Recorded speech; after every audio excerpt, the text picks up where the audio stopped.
Gayatri, will you tell us how you understand your career in translation, and how has collecting your writing about translation in one place for the first time shaped this understanding? I don't really know my career in translation because it really is the thing that moves me. And as you know, you can't look around your own shoulder. It tells me what it is rather than me kind of make a summary of it. I will say that this book was a birthday present, right? They had decided, some friends had decided that it would be a good idea, since I'd written a lot on translation, to put them all together. But then when my 80th birthday came around, they decided that it should be an 80th birthday present. So Seagull Press, which is a fantastic press, it's the only press in the Global South which has world distribution, and it has not given way to conglomerates. I love this press. Seagull Press said that they would do it as quickly as possible. And so on my 80th birthday, I actually received at my doorstep in New York City this book. So the books, especially written by myself, don't really change me much. I'm not into books, but I like this book because it was a present. As for my trajectory, I'll say that I began thinking about translation very early on because I was a student of English, but I did not go to an English medium school.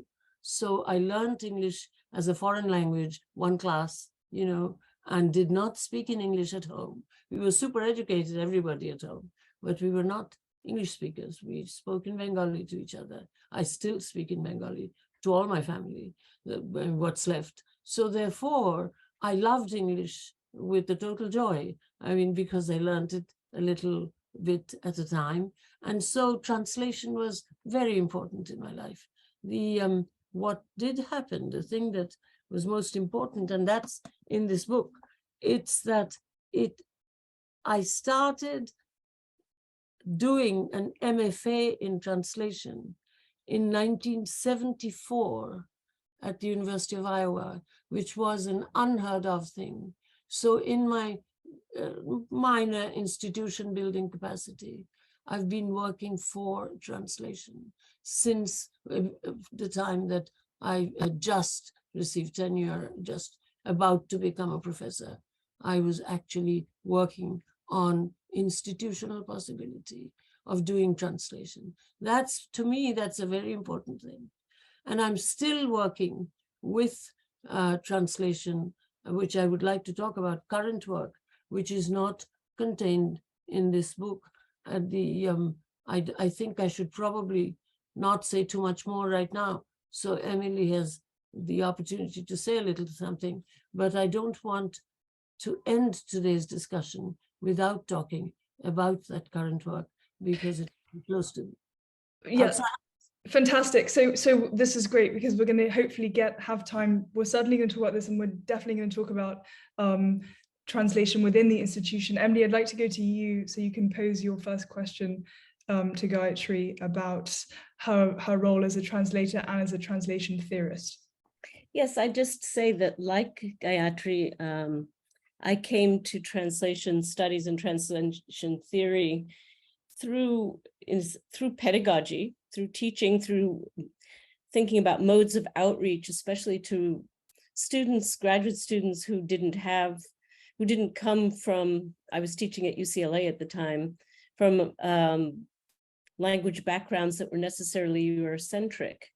But the curriculum wasn't designed to access the languages they worked on.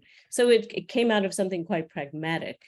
Unlike Gayatri, I've not had extensive experience as a professional translator. I'm really not a particularly good one in my own view, but I got involved in it with this dictionary project later, which we can talk about maybe a little bit later. But my question, though, in working in a long dialogue with Gayatri, because we have had a project and still have ongoing and future ones of perhaps having a dialogue, a published little book that would be a dialogue that would, in a sense, be the part 2 or the afterlife of the living translation book.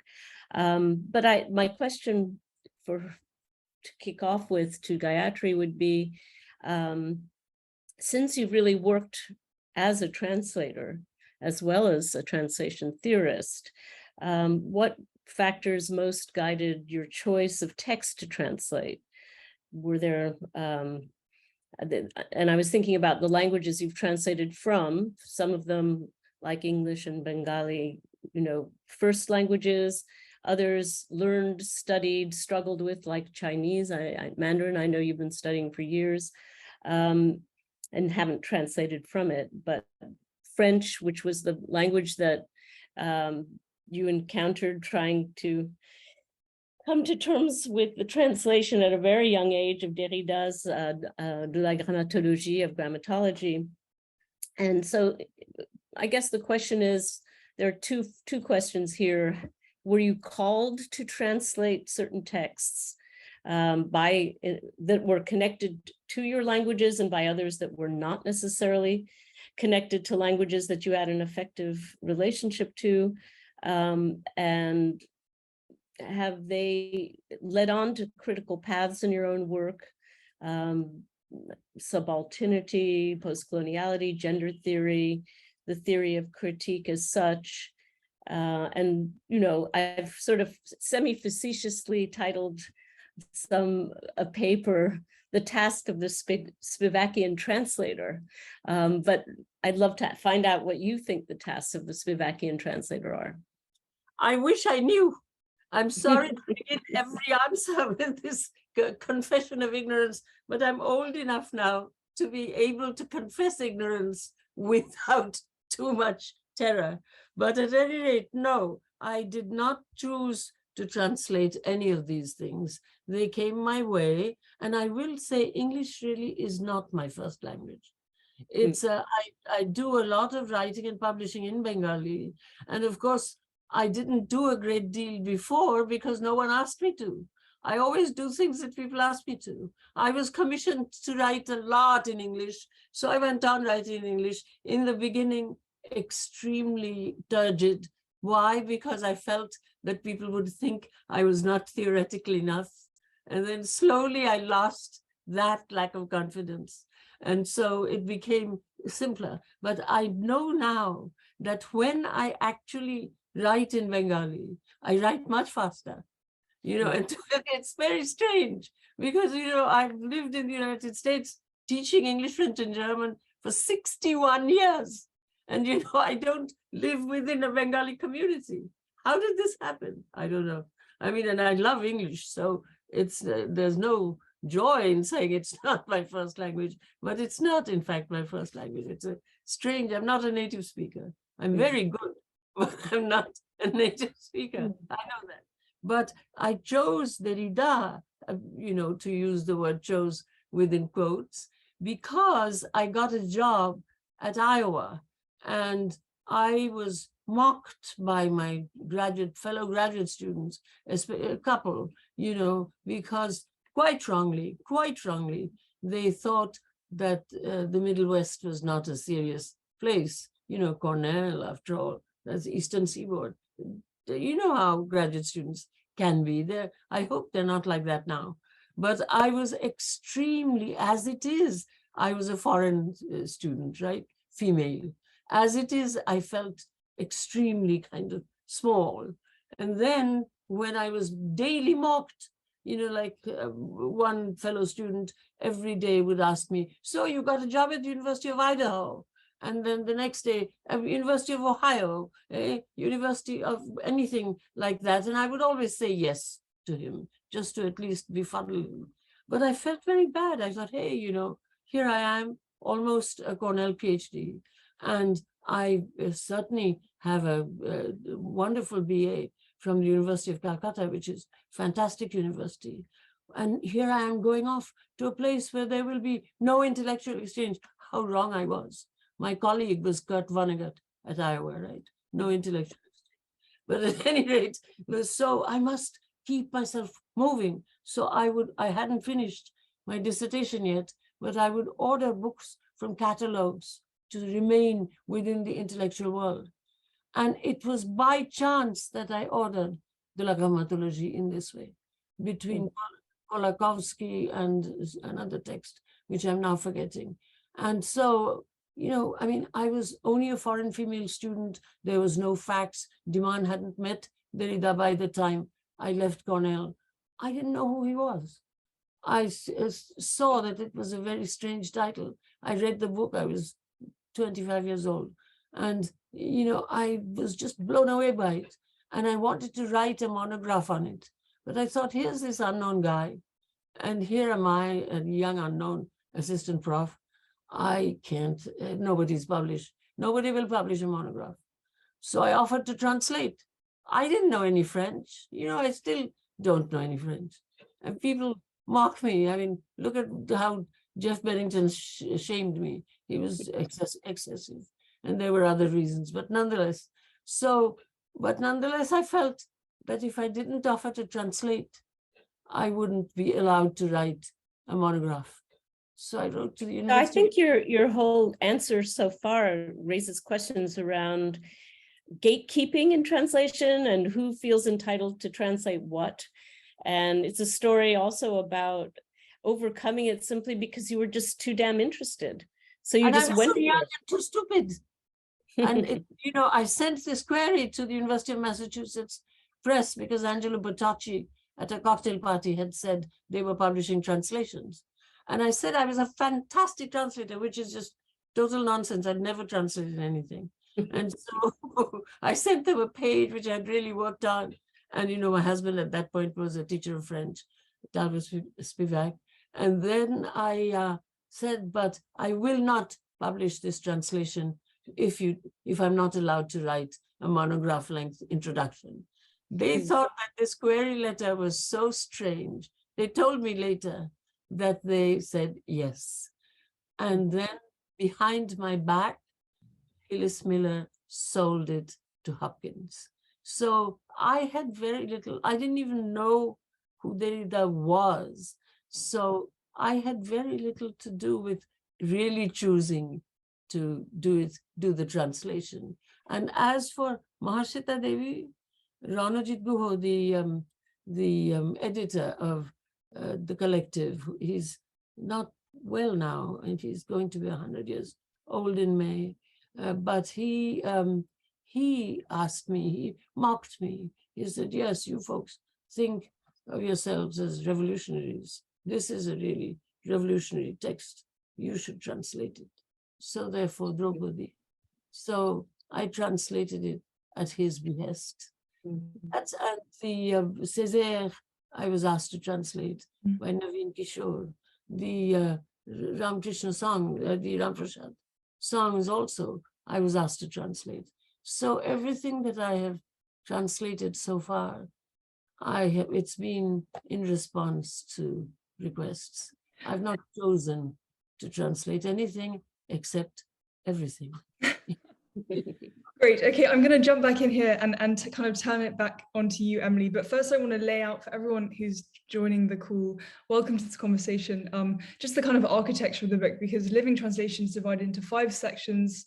There's the politics of translation, cultures of translation, the most intimate act of reading, the 3rd section, 4th, necessary yet impossible, and 5th, finally, teaching, learning, and unlearning translation. To kind of flip the question on its head, Emily, rather than thinking about the Spivakian translator, I want to think about the Spivakian mode or mold of translation. You write in your preface, to translate in the Spivakian mode is the commitment to counter epistemicide by translating away from imperial languages, promoting a profound rethinking of what translation is and does and for whom it serves.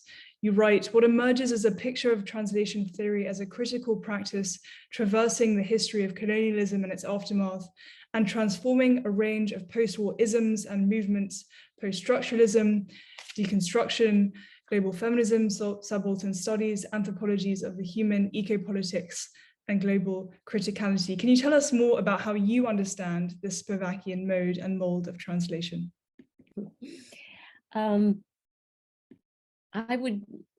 There's so much to say. I would underscore first that it's a politics of translation, and that's not so evident, you know, certainly when I was becoming aware myself of translation studies as a field.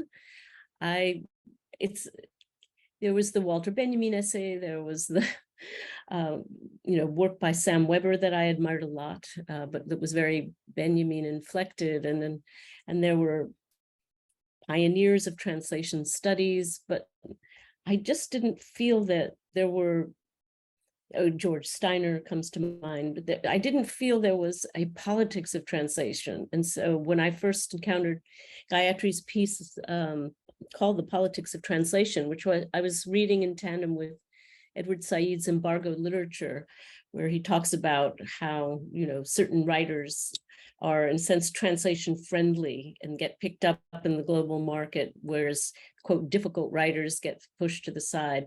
This whole emphasis on the political seemed to me incredibly rich, and I think this is a through line in from the earliest work, Spivak work, to the latest. More recently, I think she has tremendous implications for, the question of indigenous languages, how that now enters translation studies, and becomes part also of a larger problematic in her work, which is language as alterity or language as planetarity. Language as planetarity. Planetarity is not something over here that's to do with planetary justice and sort of confrontation with forms of racial extractivism and so on and so forth, but also language is part of this. Language is a crucial part of this, partly because, on some very obvious level, the languages of environmentalism and NGOs do not include vocabularies of native cosmos. They don't have a place for expressing orientations to earth or cosmology that are not in conformity with certain forms of activism, however important those forms of activism and global solidarity around the planet might be. There's a problem of the vocabulary itself. And so I think the work on planetarity is not without relation to the work on translation in Spivak's oeuvre. And I think also the question that she's raised that doesn't appear so much in living translation, but is something that she's articulated and I've been thinking a lot about, which is translation as violation. And maybe I would turn it back to Gayatri at this point, because the whole question of, we think of translation as a communication medium that furthers proximity, intimacy, a way of deeply knowing another culture and another language, all of which is true, but it's also can perform a kind of violence.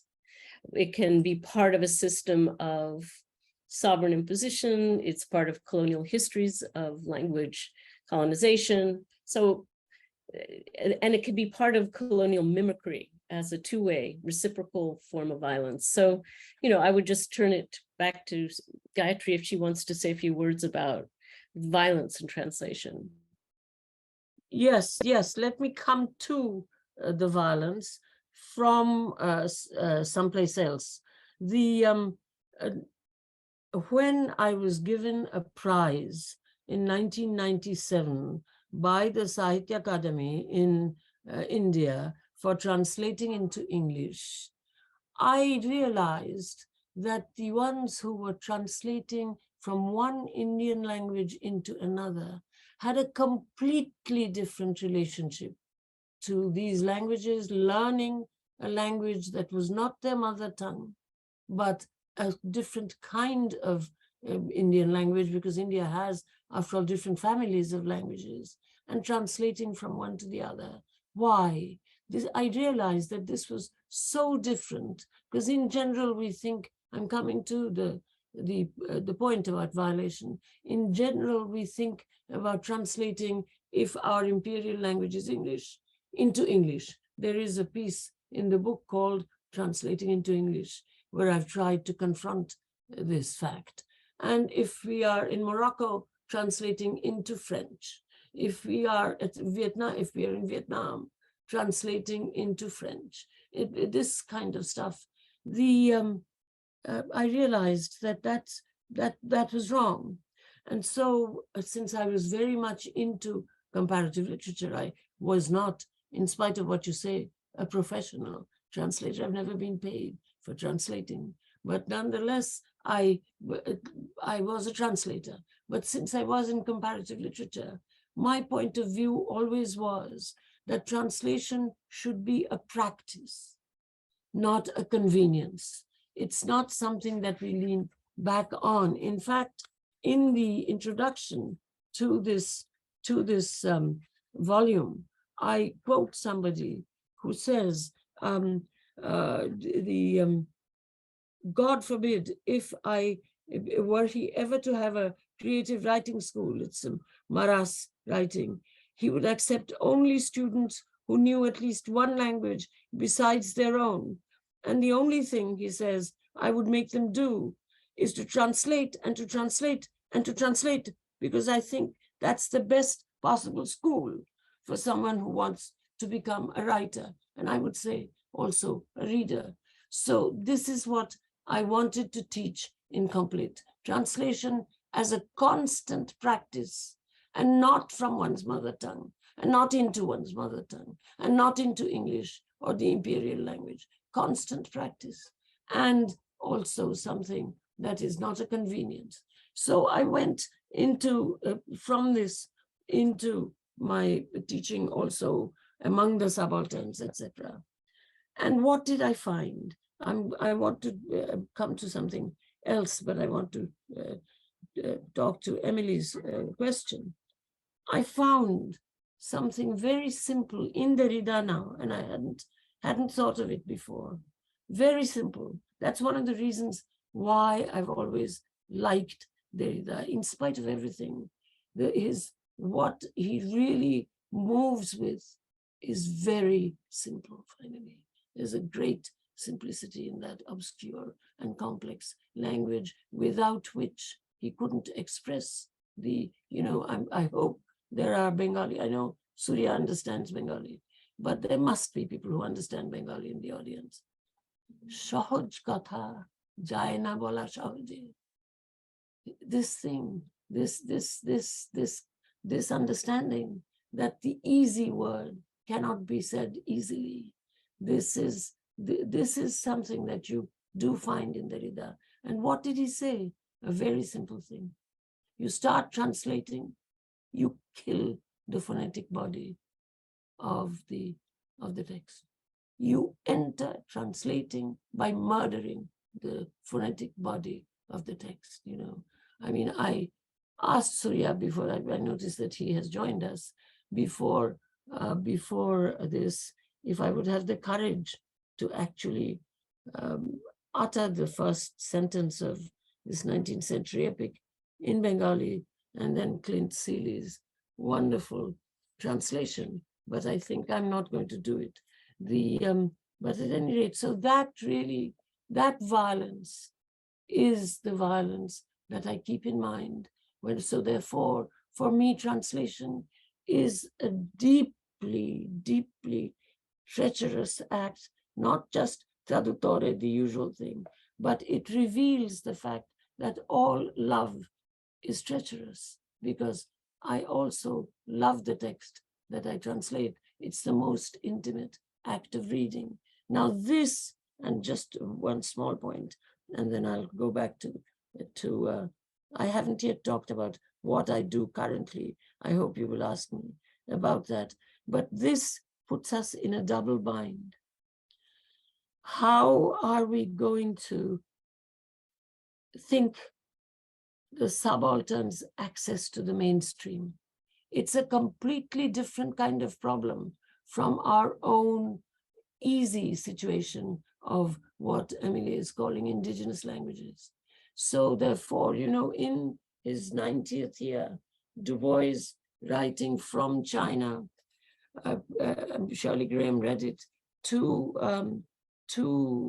Nkrumah, says, your local, I quote, your local tribal, much-loved languages must yield to the few world tongues which serve the largest numbers of people and promote understanding and world literature.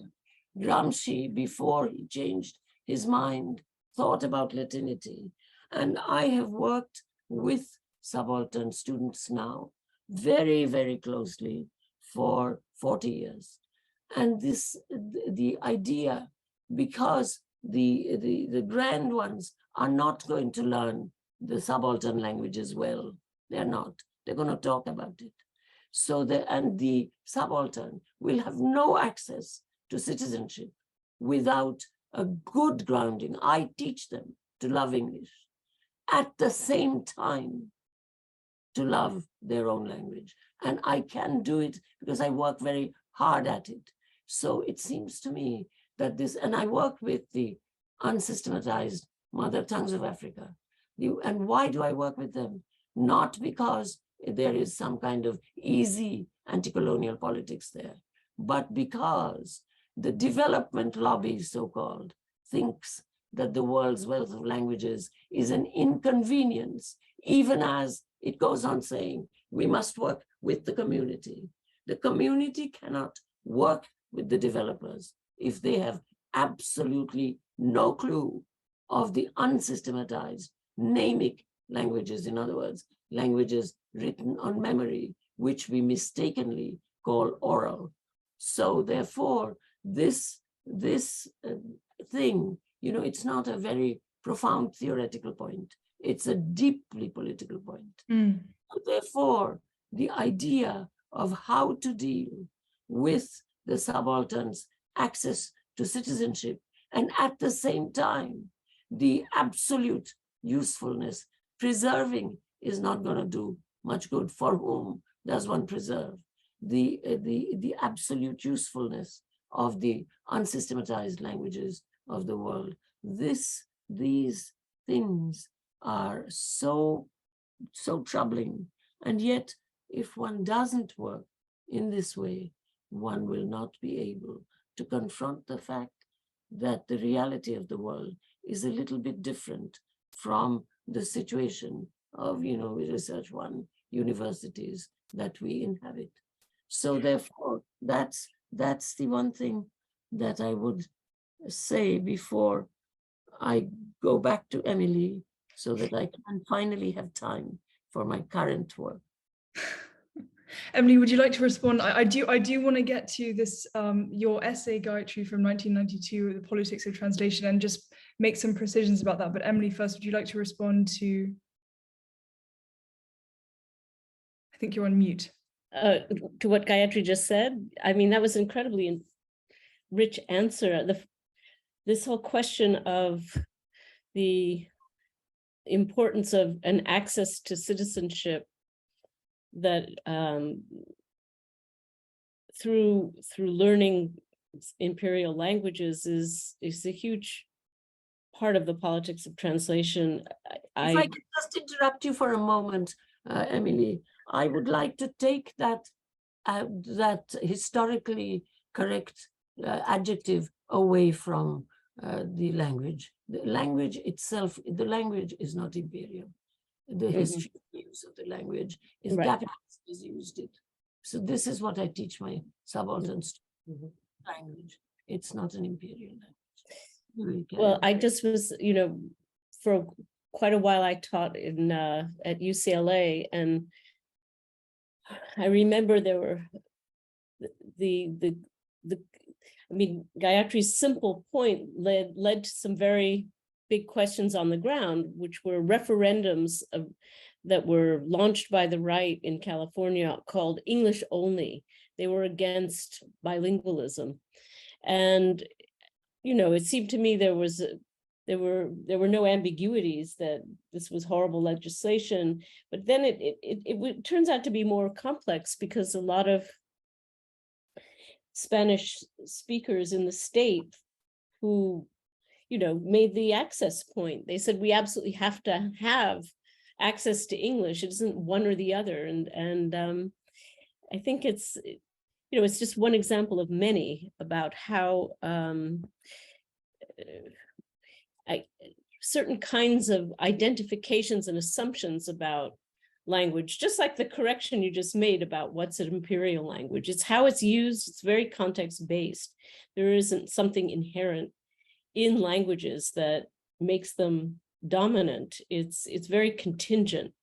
And that's why it's also very hard to make sweeping statements about translation or untranslatability. I've gotten myself into lots of predicaments I could have done without because of that, because of using the term untranslatability as a kind of term of resistance to the dominant market forces that are all about an entitled access to the languages of, quote, the other. And, you know, it was a simple point and polemic of one of my books, but it got constantly mistaken, mispraised as, you know, I'm against translation. And it's a bit of a caveat that you're constantly trying to nuance these terms, but they're very explosive and people hear what they want to hear. And there isn't an obvious for and against, really. No. Great, thank you. Gayatri, before we get onto your current work, I do just want to really kind of outline the arguments that you're making in the politics of translation. So you write, no amount of tough talk can get around the fact that translation, as you said, is the most intimate act of reading. Unless the translator has earned the right to become the intimate reader, she cannot surrender to the text, cannot respond to the special call of the text. So the questions follow, of course, how does one earn the right to become the intimate reader? And can you tell us more about this idea of surrendering and responding to the text? I mean, so you go into, in the essay, that the intimate reader should be familiar with the history of the language, the history of the moment in which the author's writing, familiar too with the history of the language in and as translation, and be in touch with what's going on in the literary production in that language. Can you just tell us more about these two terms too? Yes, see, first of all, it's very hard to have a sense of when someone has earned the right. These are not things that are strictly verifiable. And these are not things that you can, through some sort of statistical mode, actually test. I think testing is good. I'm not a Luddite. I think testing is a fantastic thing. We are extremely testable people. Human beings like to be tested in spite of all of the opposition. Anything that is opposed so much matters. So the thing is, I'm not against testing, but I also know that you really cannot test. Tests are interesting as tests. They're not interesting as really producing the results that you want. Everybody knows that, even in fact, the first-class statisticians know that. The contingent wins. It's not the necessary. It's not what the test tells you. That's the most scary thing. So I can't tell you exactly how one earns the right, okay? But the other thing, oh yes, my parents speak this language and that's where I was born, so I can translate. That's disgusting. And I'm not really talking about diasporas. Diasporas have other kinds of problems, Emily, that you were talking about. And in New York, as a Latin city, it's been turned around. New York, in fact, it's not a question even of bilinguality or anything. Like Spanish, Hispanic, not Castilian. Hispanic is a language, is a New York language. So it's not a question of bilingualism here anymore. Banks have to say punch 7 if you want to speak in Spanish. So therefore, sometimes 9. But at any rate, what I'm trying to say here is that therefore, the idea of giving yourself, see, humanities people who teach the practice of learning, not the production of knowledge, but the practice of learning. If you don't teach the practice of learning, all production of knowledge is useless.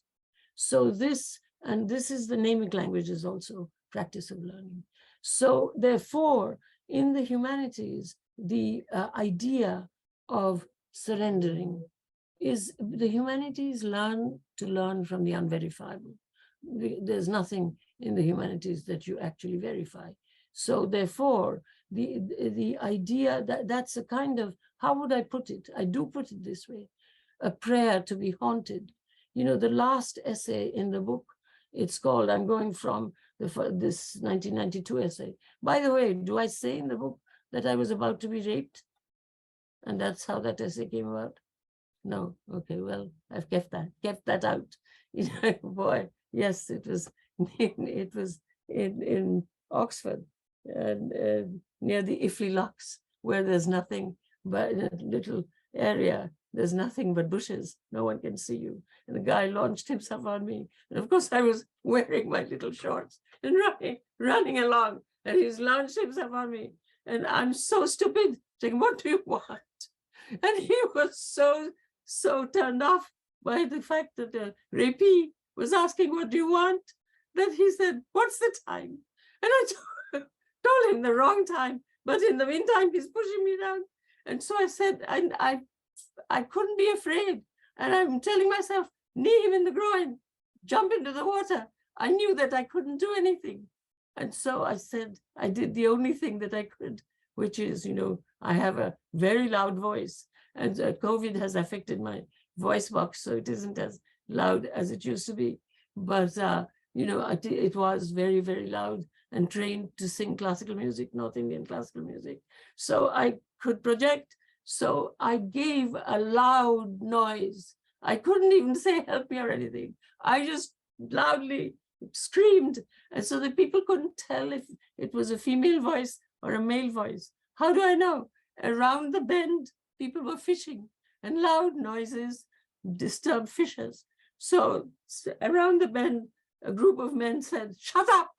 And so this guy, when he realized there were other people, his hold relaxed for a second. I shot out like a bolt out of hell and ran all the way. And I made myself run because I said to myself, you can't be afraid. You can't be afraid. And so I made myself run the whole way. And I went to the nice 18th century house where I was put up, you know, by All Souls College. But once I got home, I was shaking like a leaf. And I called the police and I told them. And while I was making up the guy's face, Michelle Barrett comes in to interview me for the politics of translation.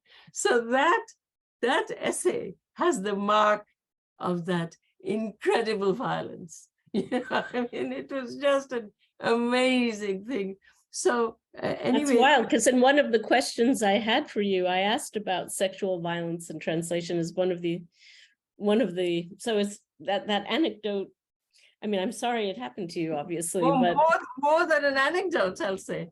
But the idea that it was the unspoken prelude to the politics of translation piece is kind of mind-boggling. Michelle knew. I mean, Michelle came in, the detectives were still there. Michelle, we are not going to refer to this at all in the thing essay. But anyway, so to come forward, you know, the question in that the one new essay in the collection, which is Teaching Black Skins, that's Fanon. I talk about Haiti in there, right? And this whole thing of, you know, I mean, Susan Buck-Morss, whom I adore and who's an extremely smart person, has written a fantastically wonderful, really book on Haiti. But, you know, it doesn't matter to me that Hegel thought that the Haitian Revolution was the only revolution or anything. So what? You know, but the entire practice of what happened in Haiti when the people from Dahomey and other areas were brought in, that they actually, it was the first diaspora which could keep the place of origin. They brought Guinea or Africa every time that the Vodun happened. And the idea of possession is, one can't, I'm not an unexamined culturalist. I also think at the same time, as I was saying, that one accesses the mainstream. But the question must be asked, how much, and C.L.R. James does ask that question, how much did the Black Jacobins actually translate Jacobinism, which is the bürgerliche Gesellschaft, that whole European history, how much was it translated? If one even thinks of Toussaint carefully, but then about Dessalines and about how Dessalines was received and how he became a god, about Christophe, etc. So we have to really look at it, not just simply Susan Buckmore's Hegel. No, it's not the Black Jacobins.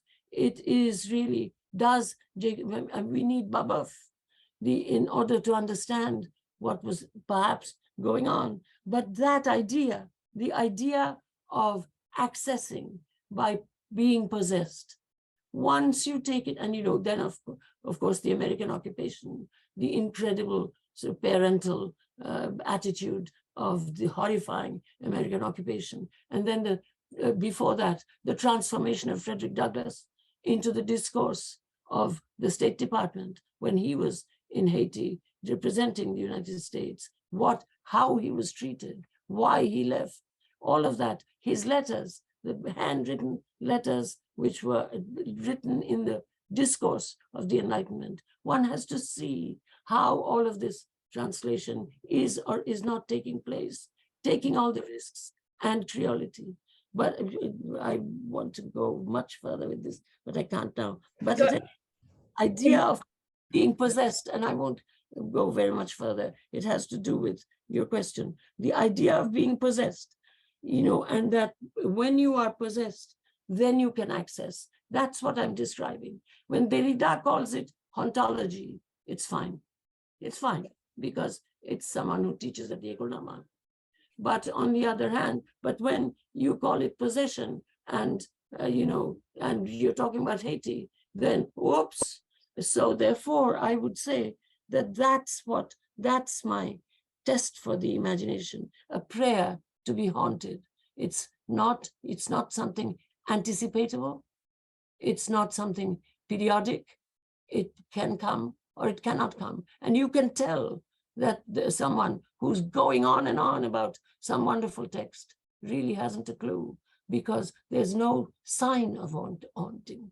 It's that's what to an extent has developed in me since 1992 through working with all of this. And in that text, because Derrida, Du Bois was, after all, his father was Haitian. So the idea of, in that text, in that Fanon text, which I gave at the MLA, I'm just beginning to think about the very peculiar situation of an imagined Haiti. If you think about what's happening today, you don't have the right to say what I'm saying.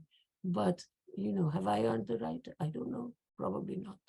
But that's where it has gone, that really important moment that you noticed in politics of translation. Thank you for the question. Thank you. And in the interest of time, because time is, as we've all noted, that an hour is not very long and that we have some great questions in the chat, and I imagine also in the room in person. Please do talk about what you're working on now. And Emily, you too, why don't you just fill us in your current translation projects and your current thinking about this before we open up to questions and comments. And if you haven't posted yours, I really urge you to do that now. Go for it, Emily, and then I will speak. Well, I'm trying to finish a book on translation and justice. It's a very difficult project because there's a whole range of topics from what is a linguistic apartheid, what is, I had thought a lot earlier about translation at checkpoints, checkpointing. It was in fact a talk that Gayatri invited me to give at Columbia that got that one going. The question of linguistic passporting, specifically that certain artists have activated. The question of, language as an instrument or weapon of ethnic cleansing.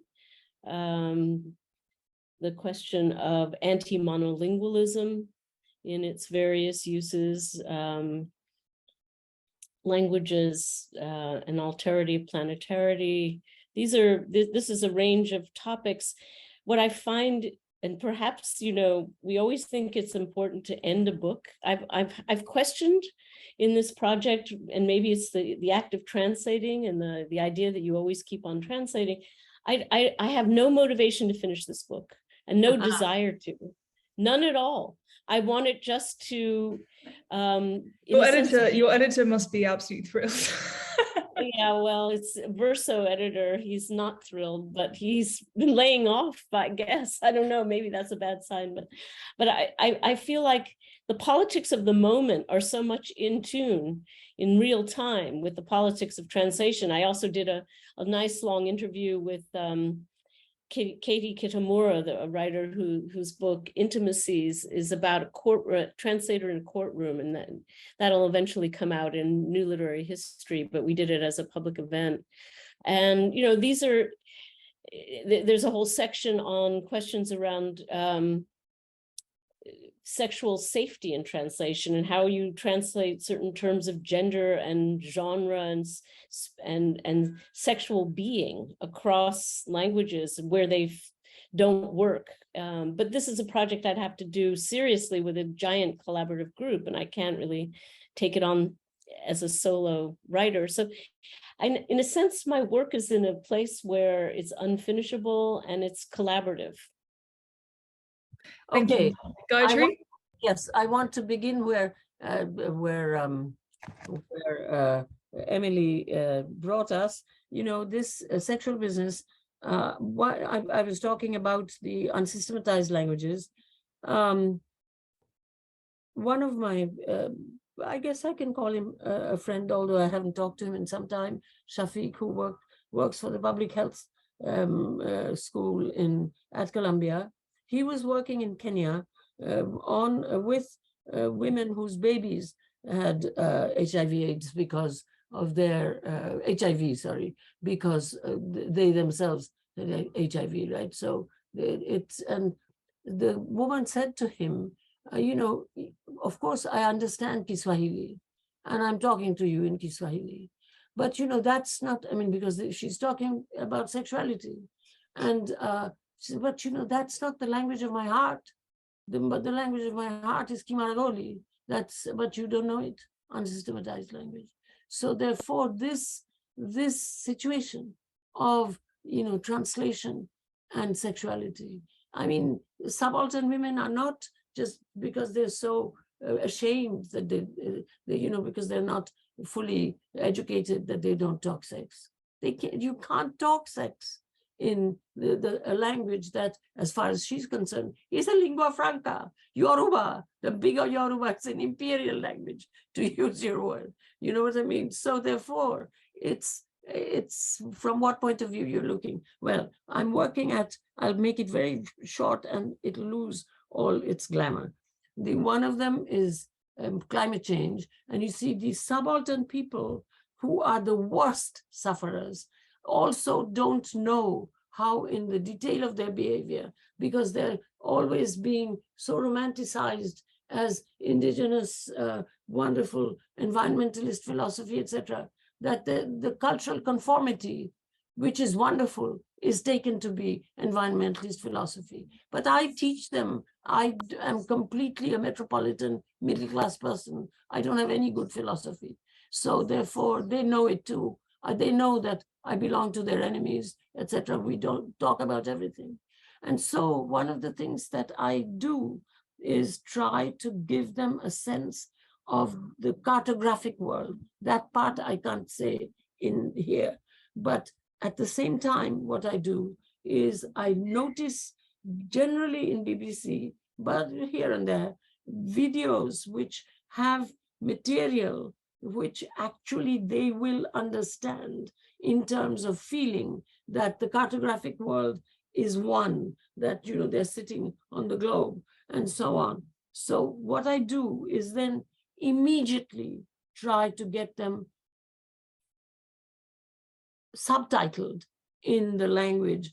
I mean, just a little bit that they will understand, subtitled in their own language. So this is my project for the subaltern. And we are Rosalind Morris and one other person from one of my classes we are putting it together, and at Columbia, we hope it will become a big collective project, because this can be on the model of the International Civil Society, a big project. That is to say, the subtitling, and it can involve film studies, it can involve language, it can involve many things. Subtitling in the subaltern languages for immediate sharing, the texts, visual texts that actually make it clear, not all the climate change crap does, but some do, that can actually make clear and relate, the water disappearance in Namibia, for example, to someone in Birung, and so on. This is something that I'm working at, which really relates to translation in many ways. And the other thing is at the elite, which is I have a series contract with Columbia University Press on the model of the Loeb classical series, which has been going on for 150 years, saying Greek and Latin are the origins of European and therefore all civilization. They're wonderful texts, which we all use. So I'm doing this with 1,000 years of texts in Bengali. And so because I want to bilingual, right? And the South Asian artists auctioned their art to give us some money. And then a Columbia alumnus has given us some money from the business school. But we are still looking for money. Who wants to give money for this kind of a thing? But I want to see, since it's bilingual, and if these can be used for people to want to recognize this as a global language without imperial power, so-called. Is it possible? So this is, but it's I'm not a fundraiser. It's extremely hard to make people give money for this kind of a thing, and not just top-down philanthropy for the body, because we are not supposed to have minds, no. So therefore, these are my two projects. The subaltern is this subtitling project, and which has begun. I mean, I've done some. And the elite is this global Bengali project, which I hope, I mean, that has also begun. 3 of them are already launched. And the line that I would have declaimed for you if I hadn't felt shy is the second one. So is the second book. But so those are the two things. You want to open the whatchamacallit? You don't have that. Great. Question. Thank you so much. We have a question, Gayatri, from SM, and I think it highlights on something that we wanted to talk about and haven't had so much time to talk about translating from Bengali into English. So they write, thank you for a fascinating conversation. I have a question for Spivak. Again, returning to the essay on politics of translation, you observed that when I translated Derrida's On Grammatology, I was reviewed in a major journal for the first and last time. In the case of my translations of Davy, I have almost no fear of being accurately judged by my readership here. It makes the task more dangerous and more risky, and that for me is the real difference between translating Derrida and translating Maheshweta Devi. Can you talk about this particular citation and also just your translation of Davy over the years? Yes, it's the situation has changed. I mean, now the Bengali diaspora is so powerful that, I mean, I consider myself a member of Bengali Mafia. So to an extent, the idea, I mean, Maheshweta has kind of become a kind of icon, and this is good, she should be. But I felt that nobody would really judge me, but someone did. I won't mention him by name, but this was really envy. The story should be known. This person said to my friend Sylvain L'Autringer, who is recently dead, but we were very, very good friends. And this person had no way of knowing that I was such good friends with Sylvain. This person said to Sylvain, a white American, that, you know, Gayatri doesn't really know Bengali properly. And so she, because of course I've remained here for so long, I mean, so she doesn't really, and she can't really, I mean, he was also suggesting that I didn't know English properly. This is because she can't really choose the correct level of language. So you should really allow us to retranslate. It was actually two people, and one of them, in fact, Bengali diasporic, university folks from the United States. So Silver, unfortunately, told me, obviously, said, Gayatri, do you know blah, blah, blah? I said, yes, this person actually made it completely proper that I wouldn't be there for his defense exam, because I had got the money for him to learn Bengali and go to the Calcutta and all that stuff, and he hadn't learned anything except a few curse words. So yes, I know him well. I didn't know what it was that he had proposed. And then Silver told me what he had proposed, that, my translations were not very good. So I was judged, but I was not judged in the way that I would have liked to be judged.